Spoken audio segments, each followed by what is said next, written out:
وہ ایزیوم کر رہے ہیں کہ یہ لیٹر پاکستان ایئر فورس کے کسی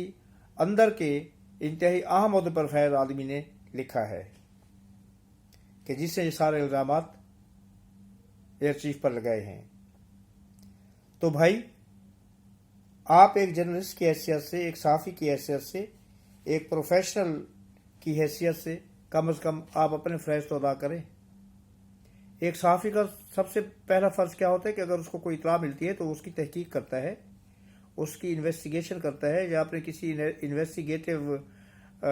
جو جرنلسٹ ہوتا ہے اس کی خدمات حاصل کرتا ہے، اور پھر ان الزامات کی تحقیق کرنے کے بعد جب ان کو کچھ کنکریٹ ثبوت بقول ان کے مطلب ان کی حد تک اگر ملتے ہیں صحافی، تو پھر ان کو وہ سامنے دنیا کے سامنے ان الزامات کو لے کر آتا ہے۔ لیکن یہ ایسا نہیں کر سکے۔ ان کا پہلا الزام ایئر چیف مارشل کی ایئر چیف کے طور پر تعیناتی ہے۔ انہوں نے فرمایا ہے کہ وہ اس تعیناتی کے مستحق نہیں تھے کیونکہ وہ معراج جہاز کے پائلٹ اور ایکسپرٹ ہیں، جبکہ یہ تعیناتی F-16 بیچ کے آفیسر کا حق ہے۔ تو اس ایک فکرے سے ہی انہوں نے ایئر فورس کے اندر بھی آفیسر کے درمیان میں ایک خلیج پیدا کرنے کی کوشش کی ہے، درانے پیدا کرنے کی کوشش کی ہے کہ F-16 کے پائلٹ جو ہے وہ کوئی سپیریئر ہے اور معراج کے پائلٹ جو ہے وہ انفیریئر ہیں۔ ایسی کوئی بات نہیں ہے، پائلٹ ہوتا ہے، ہر ایک کو وہی تربیت دی جاتی ہے۔ فرق صرف یہ ہوتا ہے کہ لڑائی کے وقت آپ کو کلاشنکوف پکڑا دی جائے اور کسی اور کو جو ہے نا وہ SMG شارٹ مشین گن دے دی جائے، تو اس میں کسی انسان کی سپیریئرٹی کا فرق نہیں ہوتا، یہ اکوپمنٹ کی سپیریئرٹی ہے کہ کون سا اکوپمنٹ کتنا سپیریئر ہے، کتنا بہتر ہے۔ اور حقیقت یہ ہوتی ہے کہ چیف آف ایئر اسٹاف اس طرح کے جتنے بھی عہدے ہیں اور عہدے ہیں، vice chief of air staff ہو یا بیس کمانڈرز ہوتے ہیں، ایئر کمانڈور ہوتے ہیں، گروپ کیپٹنز ہوتے ہیں، فورسز میں ہر ایک آفیسر کی ترقی کا ایک پیمانہ ہے،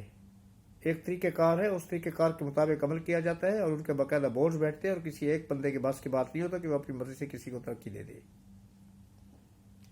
اور نہ ہی ایئر فورس میں میرے خیال میں ایسا ہے کہ جہاں پر جو ہے کوئی تعیناتی جو ہے خاص طور پر چیف آف ایئر اسٹاف کی وہ سینیئرٹی کے لحاظ سے نہیں ہوتی۔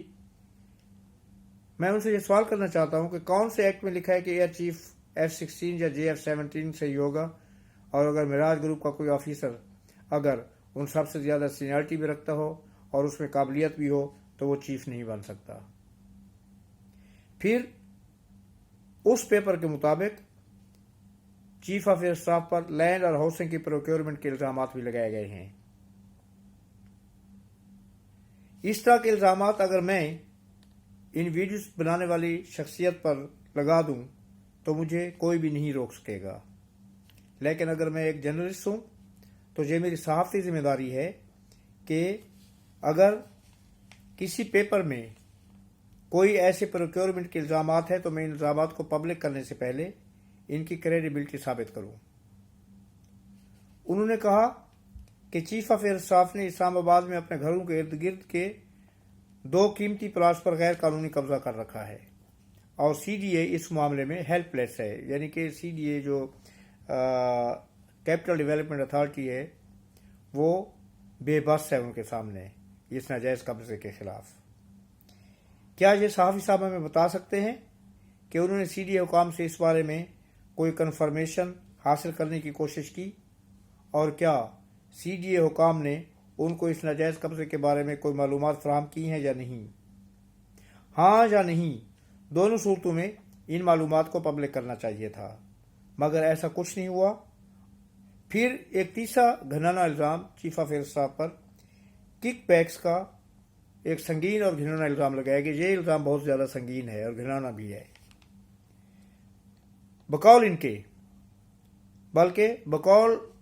ان کی زبانی اور اس پیپر کے مطابق جو ان کو حاصل ہوا، جو ملا ہے کہیں سے، کہ انہوں نے کنگ ایئر بیچ کرافٹ ایئر بس گلوبل 6000 اور دیگر UAV میں تقریباً $75 ملین ککس بیکس حاصل کیے ہیں۔ Oh my world, $75 million is a huge amount, بہت بڑی رقم ہے یہ۔ $75 ملین کہنا آسان ہے، لیکن یہ ایک بہت بڑی رقم ہے۔ میں ان کے پورے پروگرام میں اس کا منتظر رہا کہ کہیں نہ کہیں وہ کہیں گے کہ میں نے اس کی انویسٹیگیشن کی اور یہ نتائج حاصل کیے ہیں، لیکن پورے پروگرام میں ہر الزام کے بعد وہ یہی کہتے رہے کہ پیپر کے مطابق۔ کیا کمال ہے، پیپر کے مطابق، اور وہ پیپر بھی ان کو پتہ نہیں کہ کس سے ان کو دیا ہے، ان کی حد تک کیسے پہنچا ہے۔ تیسرا الزام یہ ہے کہ چیف آف ایئر اسٹاف نے پی اے ایف کی بہت سی انٹرنل انکوائریز یا تو ڈیلے کی اور یا ان کو ختم کرا دیا۔ اس میں پی اے ایف کے اندر کرپشن انکوائریز اور پی اے ایف کے JF-17 کے بلاک 3 پروگرام کو ڈیلے کرنا اور پروگرام فالکن جو F-16 کی سسٹینیبلٹی اور کٹنگ ایج ہے اس کو ڈیلے کرنا شامل ہے۔ یہ ایک بہت ہی سیریس الزام ہے، اور یہ کہ یہ programme air marshal Babar Sidhu صاحب کے دور میں ڈیلے ہوا ہے۔ جناب صافی صاحب، کیا آپ نے اس بات پر تحقیق کی کہ یہ پروگرام کب مکمل ہونے تھے اور کیسے ڈیلے ہوئے اور کتنے ڈیلے ہوئے؟ کیا آپ کے پاس ان کے بارے میں کوئی اسکیجول ہے؟ کیا آپ نے ان کی تاریخیں معلوم کی کہ کب تک یہ پروگرام کب سے کب تک مکمل ہونے چاہیے تھے اور کتنا ڈیلے ہوئے ہیں؟ یا پھر اگر واقعی یہ ڈیلے ہوئے ہیں تو اس کی کوئی وجہ امریکہ کی طرف سے سپورٹنگ ہیلپ نہ ملنا تو نہیں ہے؟ اور کیا اس کی وجہ حکومت پاکستان کی نیگلیجنس تو نہیں؟ کیونکہ ان تمام پروگراموں کے لیے بجٹ یا فنڈز باہر کی حکومتیں دیتی ہیں اور پھر حکومت کے ذریعے یہ فنڈز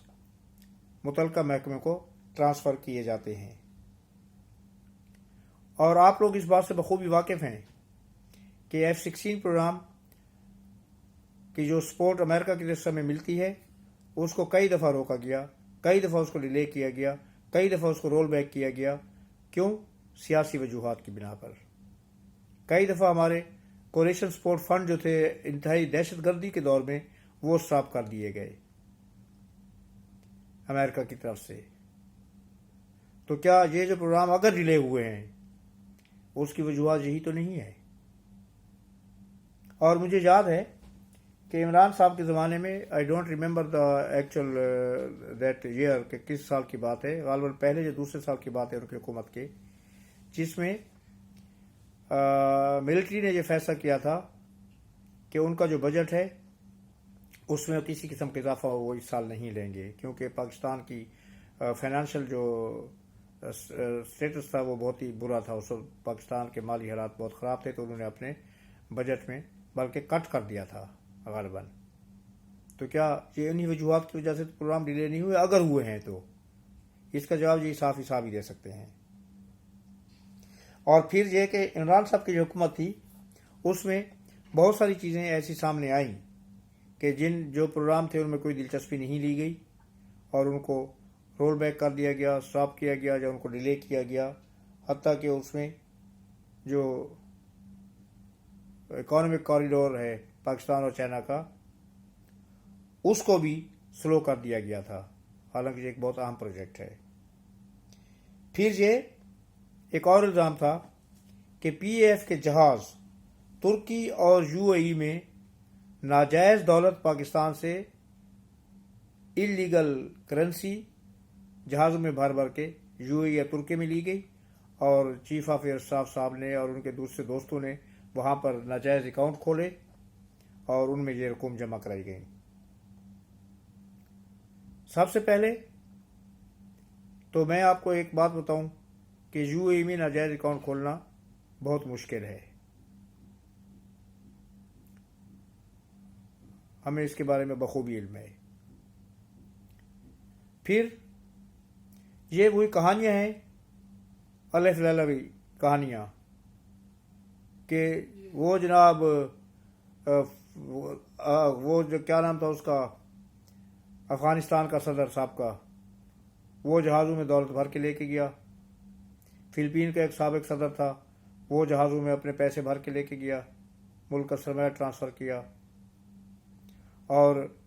نواز شریف صاحب جب معزول ہوئے تھے